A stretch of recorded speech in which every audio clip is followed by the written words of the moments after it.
There we go.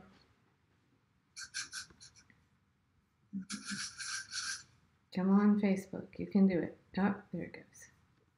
Okay. Hello, everyone. We've been away for a while. And this is kind of an impromptu thing, and it's late. I'm going to share it in the Truth Bomb group. And we'll put the Zoom link if anybody wants to join. It's really late. Oh, we should see if, I don't know if Mitch wanted to come on. Okay, here we go. And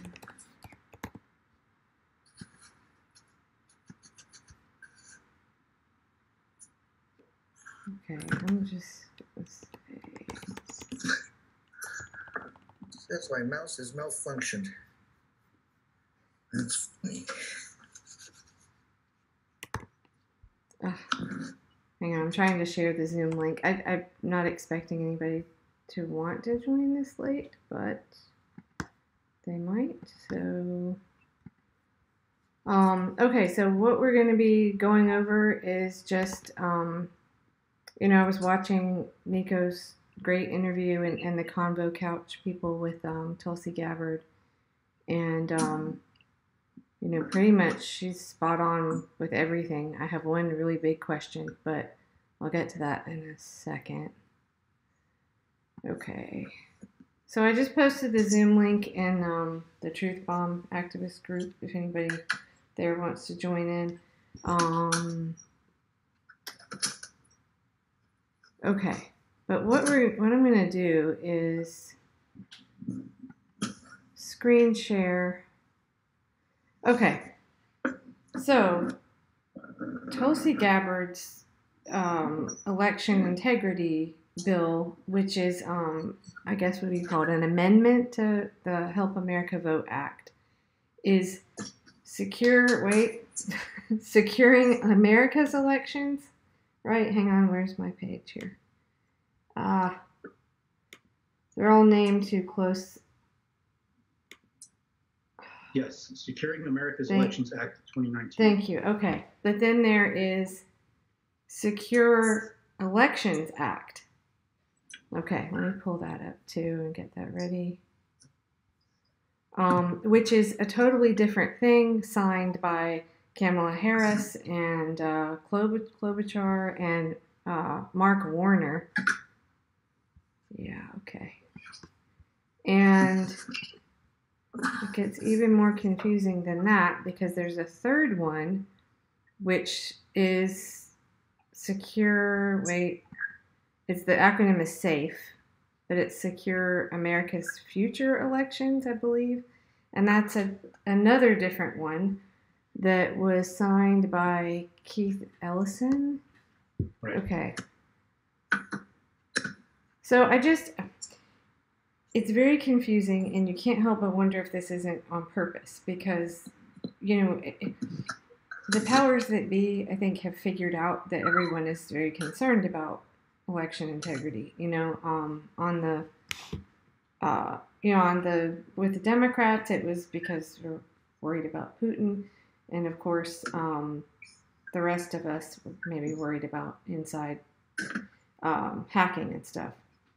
But so they know that the public is concerned about this. But what I'm concerned about is seeing all these different acts and different bills brought up, and it's confusing to the public to sort of make sense of what's what and which one is really going to have the results we want. So, okay, let me go to I guess this is the oldest one, and I apologize, I don't have all these memorized, and it's very confusing. All right, so let me wonder why they're not working together. Yeah, gee, I wonder why. I don't know. That's fairly obvious, really, if you think about who's behind them. Well, okay, let's just, and again, this is just, we'll get this better put together, and I'm thinking a graphic that, like, shows the different acts and who signed them.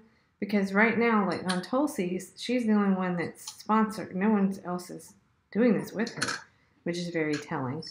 But okay, let me Yeah, but she had a head start because had already worked on hers, right? Well, she introduced the first version of it, I think, in early 2018. And then there was the, I guess, amendment. Again, I apologize. This is not like completely 100% accuracy here. We're figuring it out as we go. Okay, so here is this one from March of 2017. This says first of its kind bill introduced by Mark Pocan, Keith Ellison, we know that name, and Hank Johnson. And this says, in the light of widespread Russian interference in the 2016 election, they introduced the Securing America's Future Elections, which is the acronym SAFE Act. This comprehensive legislation would safeguard our elections from future foreign cyber attacks. Okay, well, we already know that there's been no proof of that or proof that it didn't happen. We don't know, but there's no evidence that it did. And we've gone over all that with the Krebs and the scanning, and that's the whole thing. Scanning is targeting, which is not hacking. So they go on to, as we continue to uncover the extent of Russia's, it's just Russia in this bill, or act, excuse me. The SAFE Act. And actually, I don't even know. I need to do some more digging to find what happened with this one. But it's saying, reauthorize the EAC for 10 years, require DHS to conduct a review of election systems. It's all, DHS. That I don't like that. When I see that, after what we've, talked about with Krebs, and that doesn't sit well with me. I think, we need the paper ballots. And okay, so let me close out of this one. That one talked about a paper ballot. I think. Oh, it did? Oh, okay. Well, I guess I should go back then. Hang on. I saw it all three, though I didn't get to read the third one. It was only an article about right. the bill. Hang on. Oops. Sorry. They're all saying the same keywords. Right. Okay. Yeah. Okay. Sorry, everybody. Here we go. All right. What did it say? I just see Russia. Permanently classify the security and integrity of our elections as essential to national security, election, critical infrastructure, that whole bit. Authorize the necessary funding for upgrading cybersecurity systems of voting, standards of voting systems, including the software, through collaboration.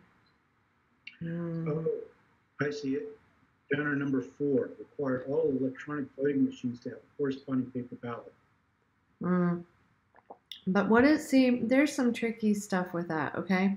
Right. Because there's one, I think it's the system that was in Georgia where they do a printout, but it's has a barcode, and so it's like they're kind of trying to pass it off as a paper record, but it's not. So, right. And let's see. Unfortunately, one of the really good people that knows all that stuff went off the deep end with the Russia stuff, so I can't really call on her to ask her. Okay, so next, then let's just go to the, hang on, let's go to this one. This is, okay, this is the, wait, let me make sure I pulled up the right one. Okay, this is the Secure Elections Act. Brian, this is the one you read earlier, right? Is that what you? Yes. Yeah, that's the one I read earlier. Okay, and what was it you had summarized it. What all did, let's see. Okay. John, are you there? Okay. Yeah, because you said it, Cybersecurity. Yeah, it's got all these. It mentions cybersecurity and basically safeguarding our elections. But here's the problem: all of the rules and regulations that it wants to put into place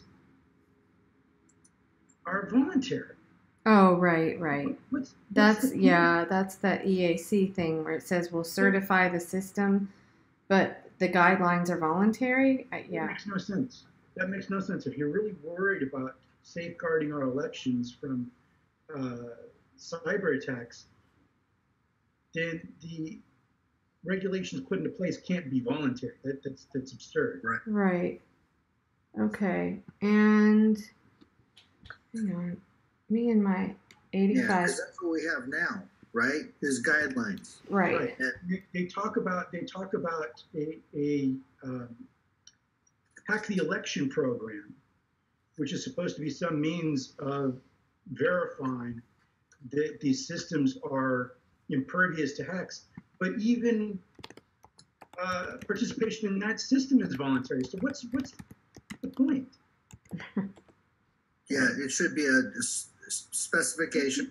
The things are built and a certain level of security that's implemented. Oh, good God. Is there another one?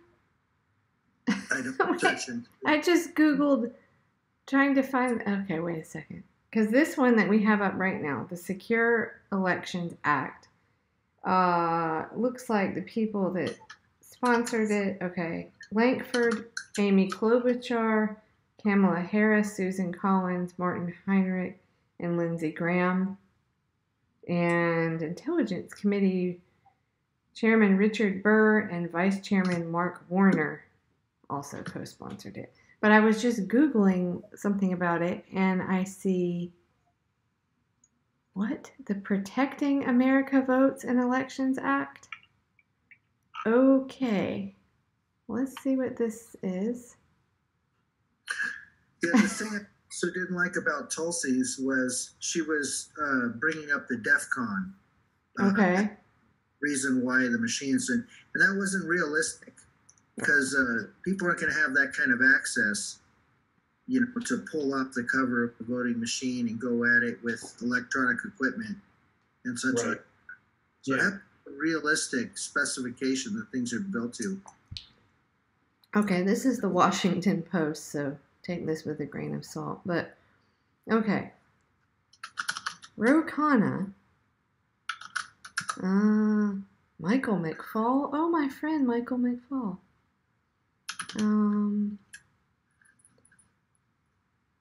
Okay, Mueller has completed his investigation. Oh, this is dated March 26, 2019. Mueller has completed his investigation of what happened regarding Russia's interference in the 2016 election. It's now time to pivot to addressing what needs to be done to prevent future meddling from Russia that didn't happen. Okay. Obviously, we still, okay.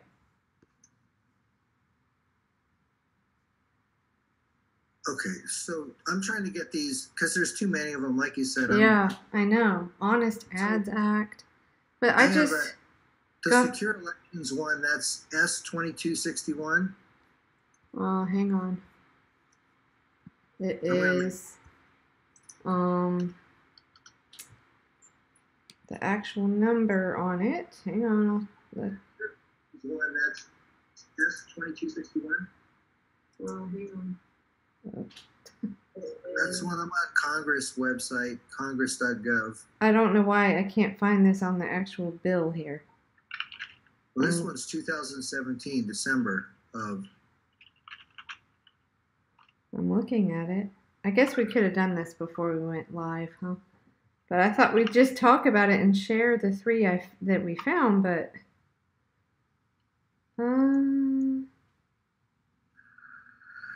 Okay. You can link to this. Yeah, this is going to require some more organizing of these, or...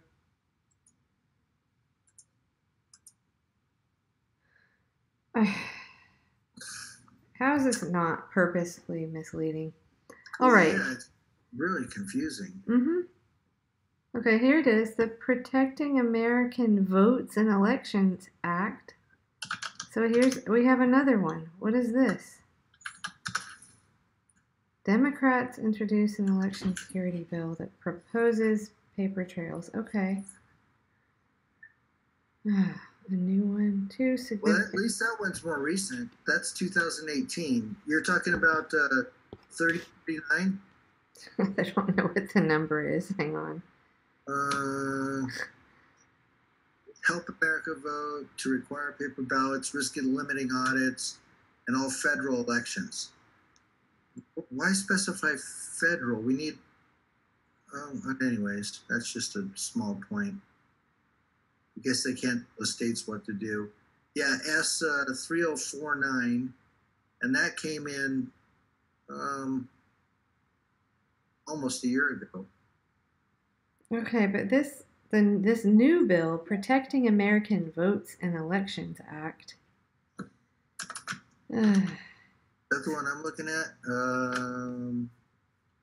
No, I think okay. Protecting America Votes and Elections Act of 2018. Yes, that's 3049. Okay. I haven't read this one yet either. Yeah, this is just ridiculous.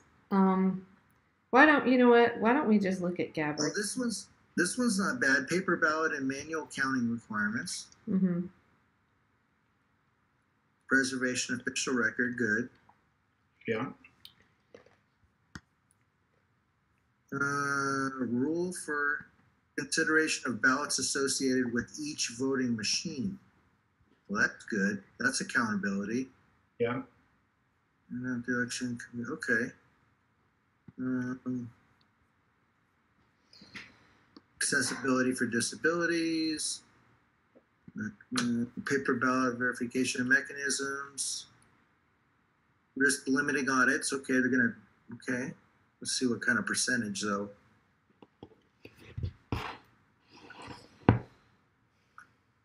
Seems to me That's like... it. Oh well. Okay, so let's just look at Tulsi's, because I'm Okay. I think it's very telling that none of the rest of them want to sign this one. I don't know. Let's just look at that one. Okay, so I'll You pull it tell me, up though. down. I'll compile a list Okay, of these things. all right. There's a lot, but Tulsi's. Okay, let's go. I'll pull it down. Here we go. Okay, so this is Tulsi's.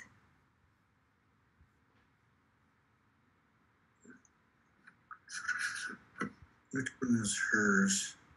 You said she had an amendment? Right. Okay. So, one sec. Let me get back to it. The Americans Election Act. That's Tulsi's. Okay. Mm-hmm. Right. So obviously I don't know, someone should ask her why did she not just jump on with the other ones that were already there. Obviously she felt she needed to do something different. Well, she had good things in her. The one that she introduced, what, a year ago? More than that? Right. It was early 2018. I think it was like February. I mean, she was specifying open source. Mm-hmm. There was a lot of things, but okay. Let's see. I want to see the amendment, though. Yeah, it says she reintroduced. Let me get back to this page here. Okay. Yeah. So whatever the initial one. See, voter verified paper ballots, but that can mean a lot of things. I mean, Right. verify their ballot and then they hand it over, and then there's some chain of custody or some kind of central tabulation and everything. Yeah, sure, they did it at the time they cast it, but what's securing everything upstream from there? Mm-hmm. What's important? Right. I mean, because technically a voter verifies their ballot in the present system when they look at their machine or whatever. Yeah, I know. And then you have this, it says, can be audited and counted by hand optical scanner or similar device. Now, when I had that too long discussion with Ray Lutz, I mean, I love talking to him, but we went on too long. But he said it's not realistic to have hand counted.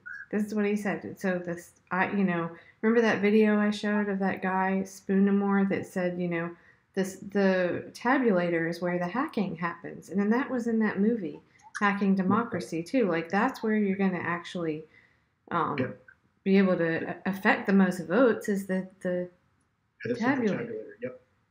So if you're still doing that, then how's it any better? Right?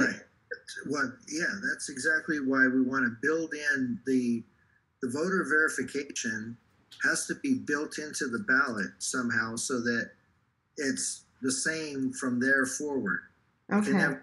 So no one else can look at it and interpret it a different way than the voter specified. Okay, so let's. Here's this. Hold on. If you go down and you look at what she calls voter verified paper ballot is preserved in accordance with Clause 2. If you go down to Clause 2, it says preservation. The voter verified paper ballot produced in accordance with Clause 1 shall be used as the official ballot for the purpose of any recount or audit conducted with respect to any election for federal office in which the voting system is used, and shall be preserved in accordance with regulations promulgated by the Commission to establish criteria for proper preservation and retention of the official ballots in the election. So at least there she's calling for the ballots to be preserved so that they match what the voter verified so that they can be used for a recount. Yeah. Well, I wonder, if she's already done one amendment, if there's a way that, someone like you, John, who can explain it, or, it needs to be changed, right? Well, the paper ballot and the voter marking the paper ballot and the voter validating it, that's one part. Ray is absolutely correct. The logistics of counting paper ballots would be wouldn't be doable. It just would take so long to process in that manner. That's why we want to wrap the paper ballot in technology so that we can process it, so we can make the tabulation in a timely manner. Okay, so can you explain, really clearly, as much as possible, now how your system would make that counting, where, if Ray were listening to this, what would you say? Okay. So in the methodology that I'm recommending, basically you have the paper ballot that the voter goes, he marks the paper ballot, and he drops it through the voting machine, and the voting system tells him, this is who you voted for. He can see his paper ballot, he can see an image of that ballot, and he can see the tabulation that took place on his ballot, the interpretation of his ballot. It's all right there. Oh, right. Okay. Okay, so now just replace the voter with a voting official. The voting official does the same thing. They drop the paper ballot into the voting system, right? You got the paper ballot, you have an image of that ballot, and you have an automated interpretation. And then the voting official can look and make sure that those three things match. But in the methodology, since the voter already did that, in the polling place, on the polling place server, is the voter's validated ballot image and the digital interpretation that the voter validated. Mm-hmm. So now I can check the voting official against the voter. Okay. Has the voting official approved this ballot, this interpretation? And is this the same result, the same tabulation as when the voter approved it? So I can tie those two things together because I've compartmentalized the voting activity to the polling place. Or if it's a vote by mail, just consider the reception area another polling place, a vote by mail polling place for a certain area. So basically, it's in a timely manner because all you're doing is dropping the same paper ballot through the same machine, and it's being automatically interpreted in the same way as happened in front of the voter. So it's going to come out the same every time.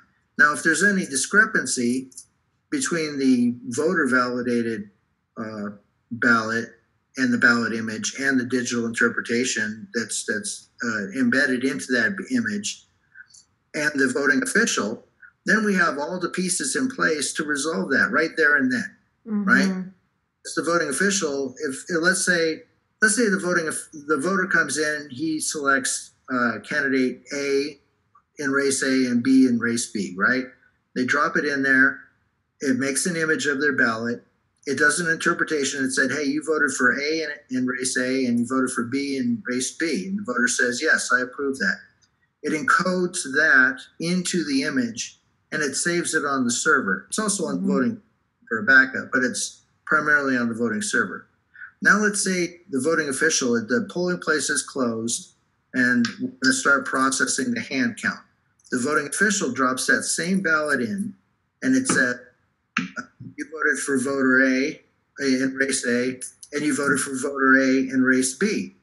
Now, and the voting officials looking at that and they say, well, yeah, let's just say they don't realize that it interpreted it wrong or something. And they say, yeah, but now there's a check in the hand count and it goes to the original ballot image and the original digital interpretation of that ballot image that the voter validated and approved.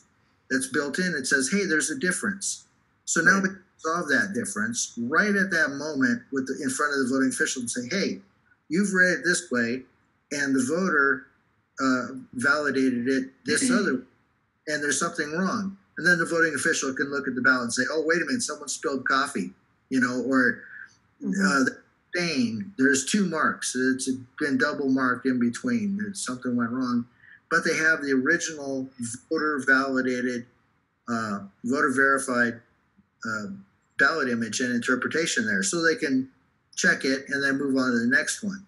Now, since you're doing basically the same process that the voter did during the polling period, you can process the hand count of the election, the results, in the same period of time, if not a little shorter, because I think we might need to get more graphics again to go along as you're explaining.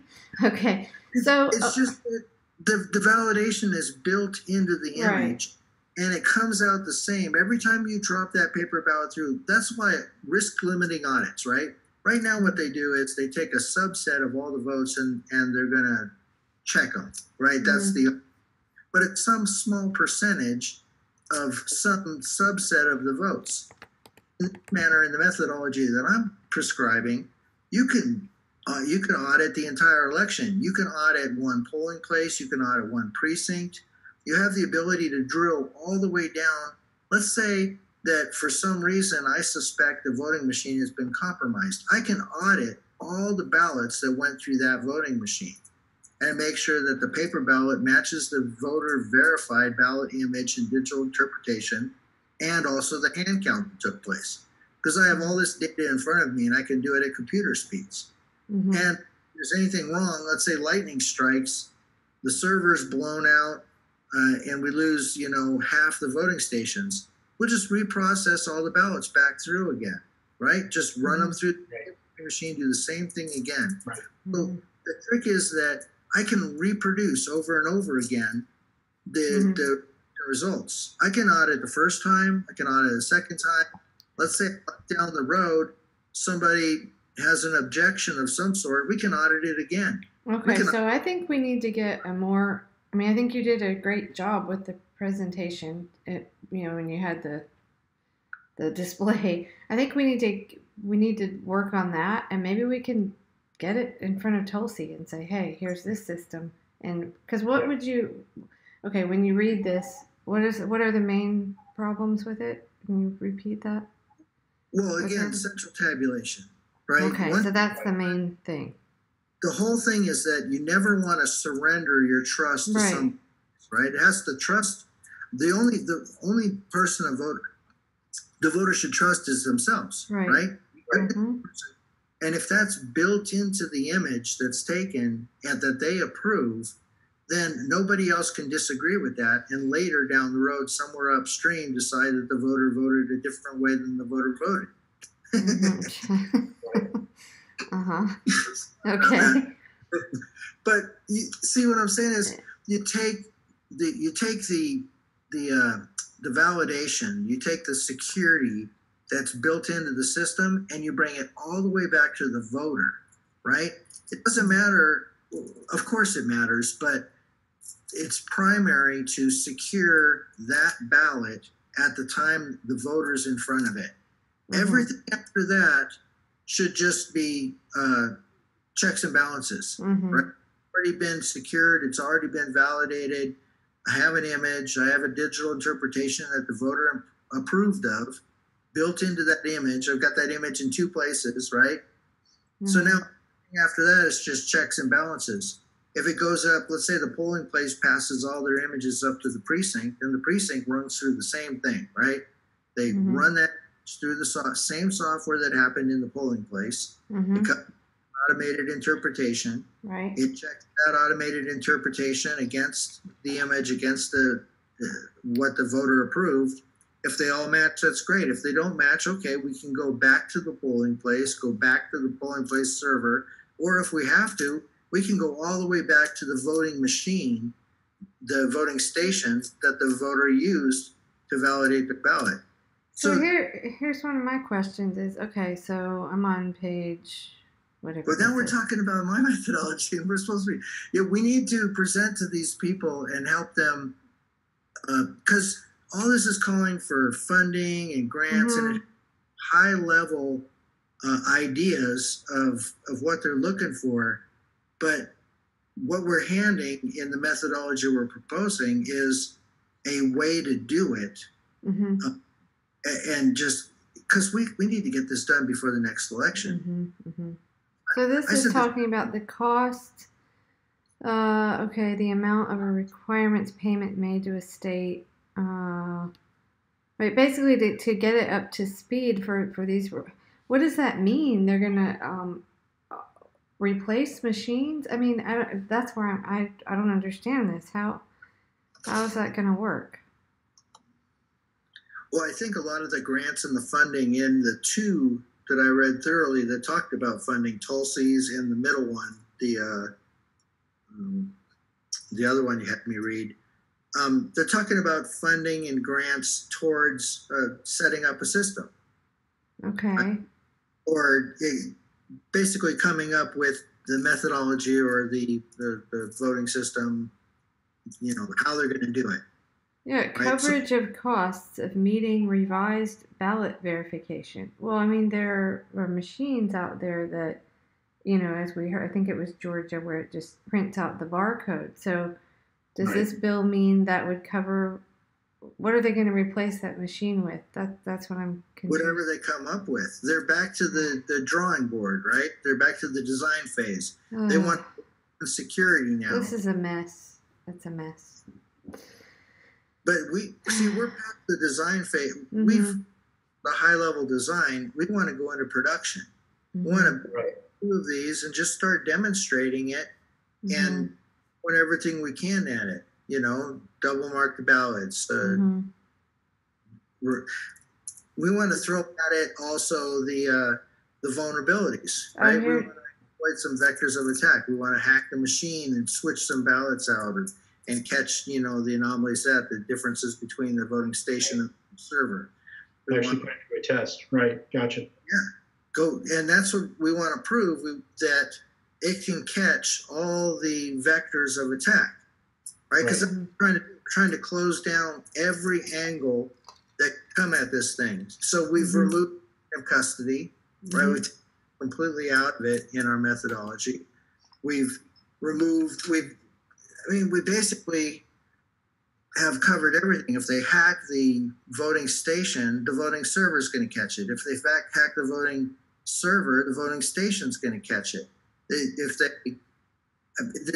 There's no vector of attack left, right? Mm-hmm. Well, because we've cut out the time frame, because we're having the voter themselves standing with their paper ballot and running it through the same machine everyone else is going to use and saying, this machine has interpreted my ballot correctly, and then and encoding it into the image itself.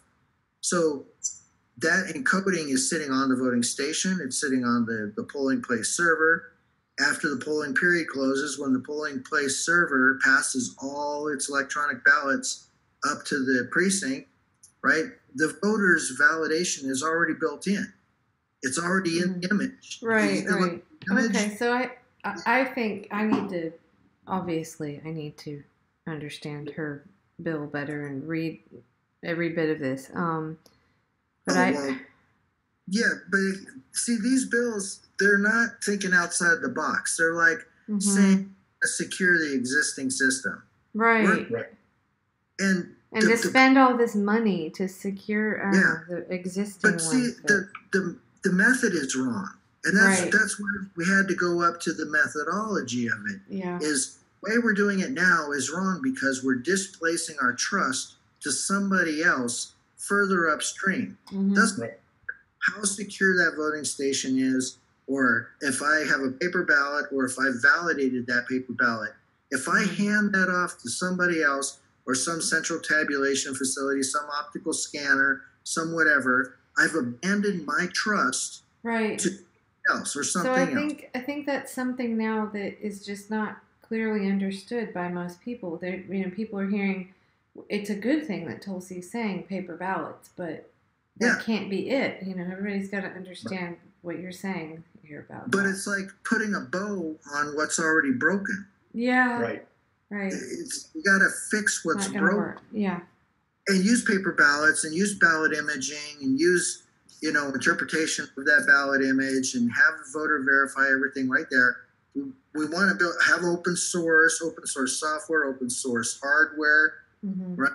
Publicly owned under a open source license, so anybody can improve it there forward. It's not going to be some proprietary voting vendor. Now, if a voting vendor wants to apply the specification, the methodology that we're demanding, great, do it. You can do it for less money than the other vendor, then you're going to sell your product because you'll be able to sell for less, as long as it meets all the specification. We don't want to hand off to voting vendor, hey, make us something secure, right? And then they're going to try to security through obscurity, and they're going to do stuff. Right. We want to specify what we're expecting out of the voting vendor, and they're going to build to our specification. That way we don't have to worry about it. And if everything's on the table, it's open source, it doesn't matter how many people in the world look at the software, right? It's checking itself. You can't break it by injecting some malicious software or a rogue ASIC at the hardware vendor that's changing every third vote or something, right? Because catch it because the voter validates it, and then it's built into the image. And the redundancy of that is that now I can, if any one of those angles, the paper ballot image or the digital interpretation that the machine does, let's say any one of those three are compromised, I got two other sources to go back to recreate what the third was. And then if I have done that, right, say there is an image that somebody gets in there and they change the image, right? I can tell on what voting machine that happened and where and when, right? So I'm able to narrow in on who my culprit is, right? And for things like compartmentalization, right? We know who's in that room at that time with access to that machine, right? I only have to protect the autonomy of the voter between the voter and the ballot, right? But I can know that the voter was in that compartment at 3:56 on voting Thursday or whatever, right? Who's Brian Fox? Oh, he's he does voting. He's the one that works with Brent Turner. He designed the Bash. That's what I thought. Okay. Hi. Is he out there? No, it's on Tulsi's page. Yeah. At the bottom, or no, excuse me, it's not the bottom. And what is this? titled Yeah, here. because they were going to work with Brent and Brian. Now, I mean, we want to work together, right? But Sure. we're not build in any back doors, Brian. Okay, no more shell shock. Right.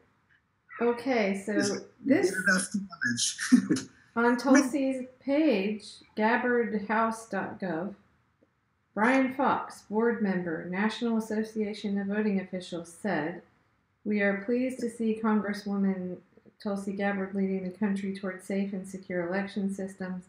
The open source software language in her legislation, in addition to the necessary paper ballot component, will give appropriate security direction to the nation's election officials. Congresswoman Gabbard is appreciated as a pioneer advocating the science of protecting our democracy." Okay. Right. I mean, he'd be an asset if he wants to work on the methodology with us and push it forward. Bring them all on. Let's work together and let's get this thing done. Right. You know, that's a, and okay. It says her Elections Act would ensure an auditable and secure record of every vote by requiring the use of voter verified paper ballots or a paper ballot backup in federal elections. Okay, that if needed can be audited and counted by hand, optical scanner, or similar device. see again, it's if the voter validates their ballot, they got the paper in their hand. I wish I had a piece of paper, right? Yep, this paper is exactly how I want to vote, and they hand it to somebody else. I mean, game over. Mm-hmm. So, uses whiteout. Didn't we hear about that in this election? Yep. We did. Or they in San Diego. There were accounts of ballots with whiteout on them. Yeah. But this says, okay, allowing voters to verify their ballot and correct any errors before their permanent paper ballot is preserved for official records. Yeah, great. We do that now, right? I could, if I so mess up my ballot, I can go get another one and mark it. I look at it and it's you marked. Say, yep, that's what I did here. Right. And then you hand it off. See, again, that's where we need to not hand it off for somebody else. Mm-hmm. And somebody else looks at it and says exactly what our voter intent was, right? I don't want anybody else telling me what my intentions are. Right. I validate my intentions and have it built into my ballot image so that from then on, for all eternity, everybody knows that was my intent, mm-hmm, right? Mm-hmm. Well, here's a suggestion. Could there be a way of perhaps linking these machines so that when a ballot image is made, you can see right there on the bottom exactly how it impacted the vote? Do you understand what I'm saying? Like a tabulation at that point? Right. At that specific moment, you know exactly where your vote was counted in terms of the election itself. Do you understand what I'm saying? Like your vote, so that, 942? So in real time, you know exactly where your vote and how your vote impacted the election. Would you know that as a voter? What's that? Yes. Would you want to know that for everybody in that polling place? Yes. Or do you want to know that for everyone in the precinct? Yes. That gets harder because I understand that, but here's. But you can do it. Yeah, I think it can be done.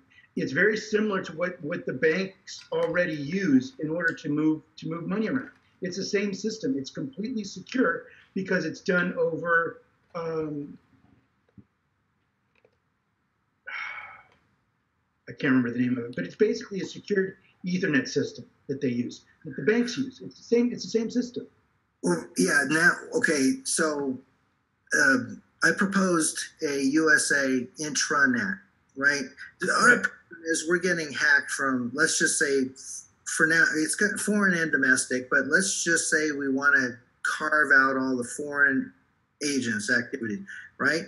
We just need a secure USA intranet. That's the World Wide Web.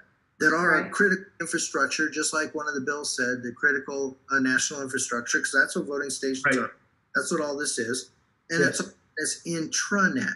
Okay, so now, the only thing we have to worry, and this is how we're doing it today in the military and the intelligence community. I mean, they're not on the internet to transmit the plan, right? Over private secure. Now, one of the ways you secure a network like that is you know all the nodes that are connected to the network. Yeah. All the nodes are known. Right. Yeah. So now that's perfect because we can transmit data node to node. We know who's all involved in that transmission, and there's no rogue IP addresses out there, snooping out my packet stream. Exactly. Taking action like that. So yeah, that is one of the things that. And we could tentatively do it with a VPN, but the long-term solution would be to have a separate physical network just for critical infrastructure. Yes. And then put the vote. .com.usa or something. Yeah, exactly. Right. Yeah. So I remember John Brakey talking about this, that Virginia, did something great. Okay, so on Tulsi's page, it says here, following the revelations from DEF CON, states like Virginia took action and switched to, again, voter-verified paper ballot system. However, serious. Okay, so how was that different? Again, like you said, you're still passing it off at some point. Right. Right, and that's so how was that? There's the slide I did for the Secure USA. Right, okay, I remember. See, eventually I'll fully understand this after I look at it for a few months. Okay, yeah, I remember this now. Okay, that actually makes sense to me now, finally.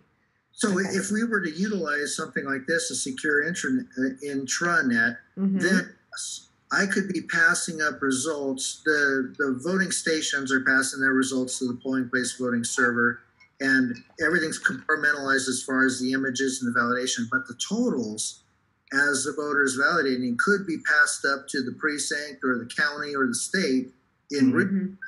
And yes, I could pass back as a confirmation the voter's impact on the total vote.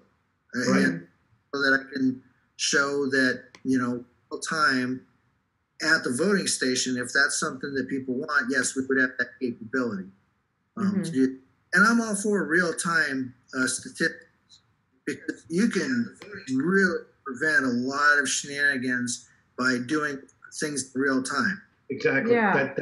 That's my point, is that if a voter can see exactly how their vote impacted the election at that specific moment, they have a locked-in record of exactly what the election looked like at that point. And therefore, if there's anything that looks funny, as the news is reporting on it, they can say, hey, wait a minute, that's not right. My ballot right here says that their numbers are wrong. And they'll have a record of it.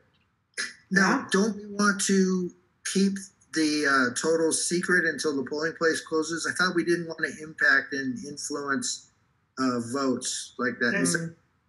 I've always thought that was nonsense, to be honest. Just do it in time. Yeah. I mean, because we could be posting these things up, the ballot images. Oh, you mean like it? Oh, sorry. Go ahead. I was thinking we would post them up after the polling place closes and all the ballot images move from the polling place to the precinct. That's when I thought the ballots would become publicly available, because then the precinct's doing their processing and we already know the results in the polling place. But I mean, with consensus, of course, we can do things and make things public in real time easily. I think most people would want that. That's my opinion. I think most people would want that so that they know that, okay, this is how my vote impacted the election. Because the main thing, I think, with apathy is that people don't think that their vote even matters. So if they have evidence right in hand showing how their vote impacted the election, they can't go away thinking that they didn't make any difference. True, and well, I mean, I think what John's saying is like, would it deter people? You know, like when the media was saying the day before California voted that Hillary already won, so then it probably, deterred people from even coming out to vote. So if people were seeing totals that were, but I think honestly, with the distrust, the distrust of the media now, if they're telling us one thing, I think people wouldn't really believe it anymore. So anyway, that's interesting. Have the opposite impact. Yeah, good. Because really, then the media would be drawing their information from the same thing the public could have. Yeah, right? exactly. That's my point. Yeah, that's even better. I like. Yes, because you know what? There was some. Oh crap! I can't remember the details now. Tim Canova's brother was talking about it. There was something that happened where, like, results were posted the night before or something on a local television station in Florida, and they caught it, and like I've got to look it up because I know he talked about it and I think tweeted about it, but yeah, there was something like that happened where, and that would fix that problem because people could see absolutely. it. Thinking about it, actually, it could have kind of the reverse effect because if I was at home and I saw the vote going one way and I didn't want it to go that way, I might be motivated to get out there and vote and maybe even try to round people up. And that's ultimately, whatever the impact on whether people will stay home or not, it's just what's happening. Like you said, it's in real time. Why not let people know that? We can't trust CNN. You know, I was always using the New York Times to watch, but I'll never forget that crap that happened in Kentucky, where it literally, who was that? Allison Grimes, I believe, was the Secretary of State at that point. But there was some big stink about Bernie's votes. Like, it literally went backwards. Like, they reported one thing and then all these votes disappeared. And so you're like, well, where are they getting this from? You know, they're getting it from the Board of Elections. Well, as we've seen, you can trust that. So, yeah, if you just had it in the system to show, everyone can see it. Yeah, exactly. I think also if it's happening real time and you're gathering and displaying real time statistics in that way, you could probably extend the polling period. Yes. Security risk, make greater opportunity for voting. Mm-hmm. You could double the polling period easily to 2 days. Right. Well, I think what we need to try to do, honestly, I think it seems to me like Tulsi's bill is the best one. What would you? Still doesn't go far enough. No, it doesn't. But she seems. I mean, she's definitely the most vocal about this issue, and maybe there's a way that we could present this. Start tweeting it at her and through other channels. Try to get, your system. I can send. Let's see. You updated things. I'm sure I have it here. It's not really mine because a lot of people have, I know, I should stop calling it your system, but I mean, I'm just the guy with the pen or the presentation. But I'm gathering stuff. I mean, you're delightfully humble about it. I know. But I know you said you had a lot of help with it, and it's meant to be publicly owned and I get that. I'll stop calling it your system, but I mean, there's all sorts of details that I could point at. The overhead monitors and the hand count that came from Brent's things. That came from a guy with the Prime 3, and he's a University of Florida. He got a grant to do voting systems. Is that Duncan Buell? No. Dr. I forget its name. I should give him credit. At any rate, so there's lots of pieces that came from everyone. It's just by just like we're doing here right now, I'm probably going to build in some real-time, features to see how it goes. Because, I mean, I've put things in there, too, that people have said, oh, there's no way you can do that. Like voter ID. One of my first cracks was voter ID to get into the polling place, to get into the compartment, right? I figured just like a corporation, right? You show your badge, you get in the door. But Oh, A right. lot of people didn't like it, so I changed it to a voting voucher. Right, try to have some autonomy. So that's the way we're going to do it, is discussing it. Mm-hmm. And then, once we have a design that, then it's a specification to build to, Mm-hmm. right?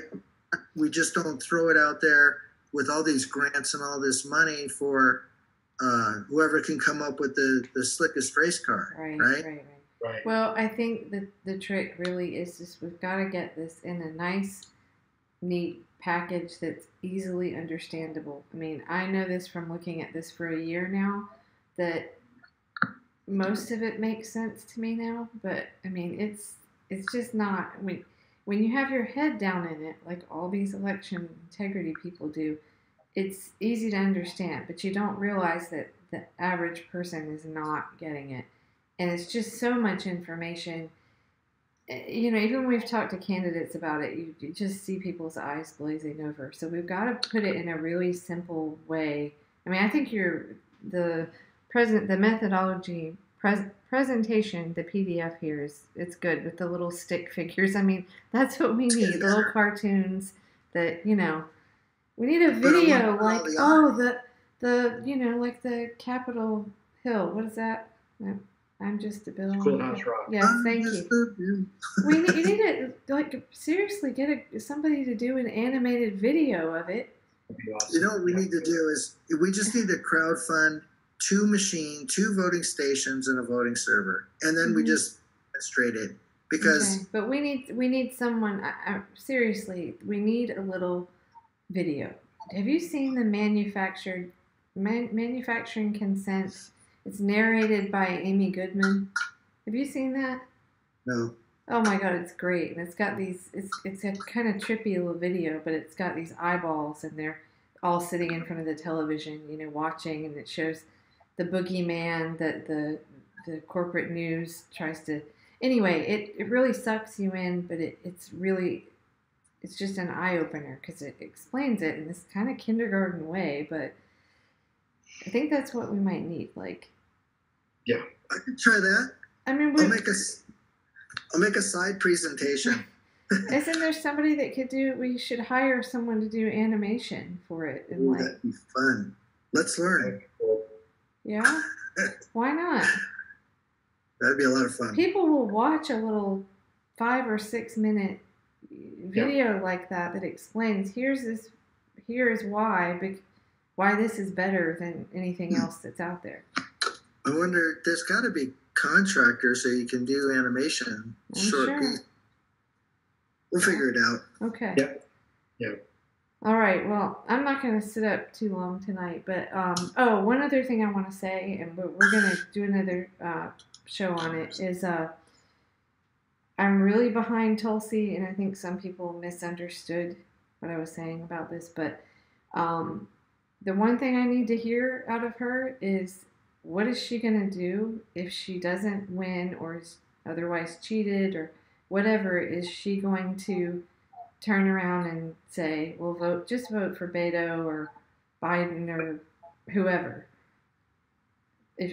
Basically, like kowtowing to the DNC. Is she going to say, well, okay, it's still better than Trump, so vote for this neoliberal establishment candidate whose platform is nothing like mine?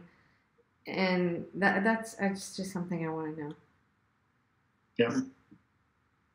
Why do we have 2 parties? I just don't understand. We don't need parties. No, I mean, I wish she was running as an independent. If she was running as an independent, it would be better, but she's not, and I mean, even as an independent, it's kind of like an independent party. We should just have candidates and platforms. Period. Agreed. Yeah. Because it wouldn't make sense for her to do, like, it didn't make sense for Bernie to do what he did, because, it's like I tried to explain to a lot of people, like, I would no more vote for Hillary than I would Mitt Romney. I mean, I was for Bernie, and there was nothing on Hillary's. I didn't believe when she tried to say she was for things, and clearly she wasn't. So that's what, people call it sheepdogging, sheep herding, all that. That's what I just want to know, and I'm not questioning her integrity. People have pointed out to me where she, stepped down from the position as vice chair of the DNC because she said she couldn't back Hillary. Well, I can't remember how it all went down, but it was like she couldn't back Hillary's regime change wars, and she wanted to support Bernie. So I mean, like, I got my daughters to come and watch that. I said, look, look at what she's doing and having the guts to stand down. But we don't know what she's actually going to do. And what I just think it's going to create even more apathy if you have another candidate that, like Bernie, gets all this excitement going, raises all this money, and then they don't win, and they just go, well, Beto's all right. He's better than Trump. Because no. Yeah. Yeah, that really disappointed me about Bernie, to be honest. That was a real it's not that Bernie, it's that Bernie got cheated.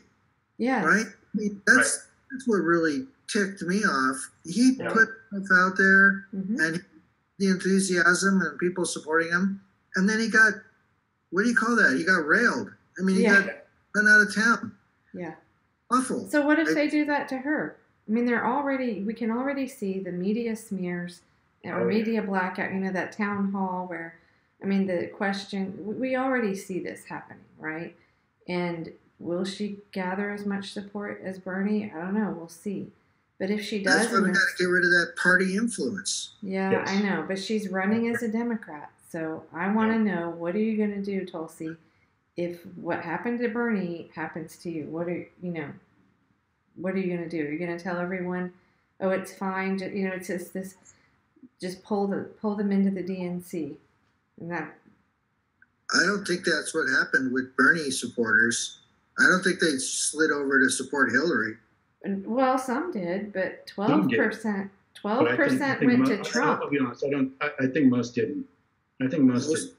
Yeah, I was offended. 12% went to Trump. And I know I've told this story. Sorry, Brian, you have to hear my stories a million times. But when 12%, I was at... that's it? No, way more. No, it was those Bernie supporters? Yeah. Well, that's the official number. When I was at People's Convergence, I was in this room with a panel, and there was a guy there that was from Seattle. I can't remember his name, but I said this out loud. I said, well, what about, addressing the fact that, Bernie really appealed to these independents, and 12% of those people that wanted Bernie voted for Trump. And I got like death glares for even saying that. It was bad. I think it's more. Maybe it is. I don't know. I think it is too. Yeah, I think it's. I was offended. Mm-hmm. In her machine. Well, so I would be, and again, I'm not saying that I question. I mean, I love Tulsi as a candidate and have for a long time. But I would be really ticked off if she did that. If I got back behind a candidate, believing in a candidate. I'd feel cheated. And I think that would do more to damage people's trust. And we already have that now. People are just checked out because of what happened with Bernie. They're just the apathy. And so that could just even make that worse if that happens again. And I'm not saying that she would even do that on purpose. I mean, I would kind of hate to be in her position.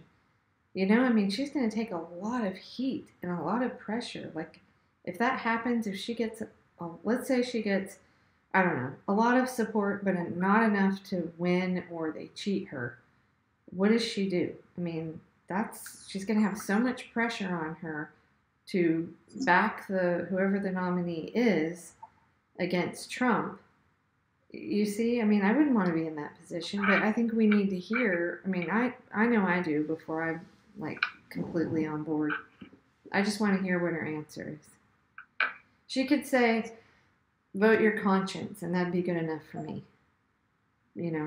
But anyway. What are the possibilities? I mean, either she's going to run with her whole heart as far as she can, and without esteem, then she's going to, I guess, say who she would prefer instead of her. Yeah, that's true, but I want to hear that ahead of time. I mean, I think that was what was so terrible with Bernie. Here he was saying he's going to take it all the way to the convention, and then he just completely flipped and was Yep. just there backing Hillary. So Wow. I mean, yeah, officially. I mean, gosh, he got just. I was surprised. I mean, look at all the supporters of Bernie and all the shenanigans that took place to keep them at the convention. I mean, mhm. I think it was a surprise what took place. It was for me.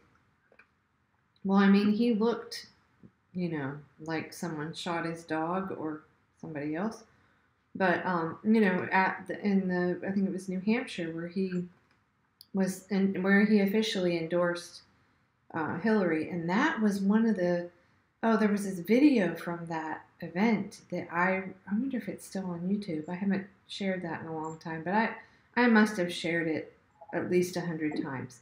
So out in the audience, there was this whole section where people were there they'd gotten in. People outside reported that they were trying to block them from getting in because they didn't want it to be on CNN, that they were pissed off Bernie supporters, mad at him for turning around and backing Hillary. So they were trying to keep them out. So some people reported that. But then there were people in the audience, and there were these two kind of older women, I don't know, probably in their 60s, that were there with their Bernie signs, and they were pissed. And there was a security guard that walked around, and I'll find it for you and share it. He literally rips the sign out of this woman's hands and rips it, and she just looks back, and she's like keeps holding up her like half-ripped Bernie sign. But they didn't want it on the news when they panned out in the audience that there were Bernie signs, anybody holding up Bernie signs, and they were like, I forget what they were chanting, but it was like, just Bernie, and they were pissed. But that's what they did to control what was being shown on television. Social engineering. Yep. Exactly. Yeah, complete manipulation. That's as good as a lie. Yeah. Yep. So Yep. Anyway, I'll find that video. But okay, well, I'm not going to sit up too much longer, and but I guess you'll be gone next week to Hawaii. Yes, 2 weeks. Oh, 2 weeks. Okay. Very nice. Probably. They University should of send Hawaii. you there. They should Sounds like fun. send you there in January, huh? Instead. This is like my 9th trip. Hawaii's buying hardware like crazy. Oh, okay. Cool. When did because one time I went, they ran the Eddy. I don't know if you know about the Eddy. Oh my gosh, I never saw anything like it. That's when it's like the huge, big surf. Eddy Would Go, it's called. It's the big surf contest. The entire state was on the North Shore. I've never seen anything like it. They drove as far as they could, and then they parked. And there was like, the streets were just parked. They were like 5 cars wide, just parked. And I never seen anything like it. It was incredible. I love Hawaii. Well, Anyway, it's one of my places on my list for least barometric pressure change. it's gorgeous. Yeah. Go to Molokai. Molokai, I went to the leopard colony in Molokai. Oh, I was the only guy on the tour, so they just let me wander around. I was in like hog heaven. That's where they did that Jurassic Park, some of those shots, Mm. big giant cliffs and everything. Oh, it was so pretty. The people were so nice. That's a long boat ride. How long I took a was it? helicopter. No, I mean from California. Oh, you don't want to take a boat. I just took a boat from Miami to Bimini and back. That was fun. That would be Although fun. I have to say, I didn't expect to be. I did feel a little seasick a couple times, and that was a pretty big ferry boat. But there were some points where I was like, okay, got to look at the horizon. So yeah. Anyway, and that was it took about 2 hours, I think it was. So a boat Really? to Hawaii would be longer, huh? Yeah, 2 Just a weeks. little. Well, my friend Rudy Choi did it in 6 days, 22 hours, 11 minutes on a catamaran. Oh, wow. Nice. Wow. Okay. Huh. Well, have a really good time, and when you get back, I don't know. I think we need to find someone to do a little animated video of Yeah. this. I think But Seriously, like, I don't know how much that would cost, but there've got to be students, graphic art students that could come up with something. I'll do one of those pads of Post-its where I do the stick fingers and then just zip Right. through all so it makes them move. Because even getting across the concept that people are just now hearing paper ballots and they think that means it's okay. You've got to get across the concept that no, you have it at this point and then you have to have it again before it's passed off, and you have to verify that with an image. Right. And even that simple bit is it's just too much. Like, I think if we had graphics and could explain it in an elementary way, it would get through. Yep. And then we need to see if Tulsi would amend this again and include that, right? Yeah. Well, Yeah. it basically it would easily qualify to what they're asking for. It just builds in extras for security. Builds in I mean, just extras. goes beyond all the two that I read thoroughly, easily, and everything I've heard.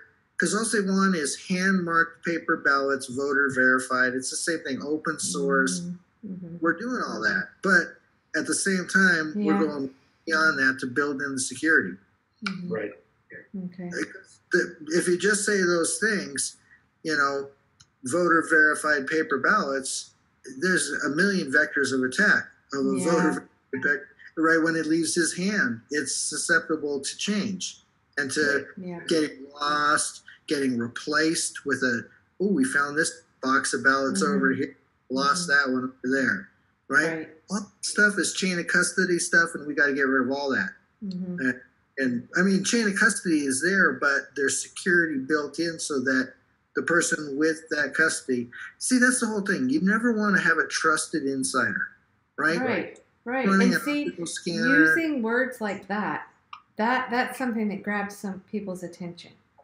See, these are known simplify security. it and say that, like, that needs to be in the little video. You never want a trusted insider. See? Oh yeah. And that's what the intelligence community does in their practices is mitigate the chance of a trusted insider having any effect. They do? Oh, absolutely. And then it's compartmentalized in such a way that, let's say they're brilliant and they do something, it's compartmentalized so that it doesn't affect the other areas. Like voting, if voting's in one big box, all somebody has to do is reach in the box to change something, right?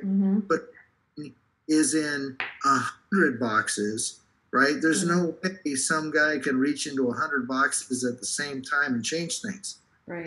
He's going to reach into one box and change 1/100th of the election. And then if we build in, like I said, the security apparatus, we'll catch him. And so it won't change immediately the overall project. It won't have any lasting effect. And we'll be able to drill down and figure out who that bastard was and get him. Basically. Okay, well, we're going to keep trying. So, all right, when you get back, 2 weeks, maybe we'll... Yeah, well, we can, I'll be free on the weekends and, we can have our discussions and... Okay, I think we need to see if we can get this in front of Tulsi. I'd love to. Point this out.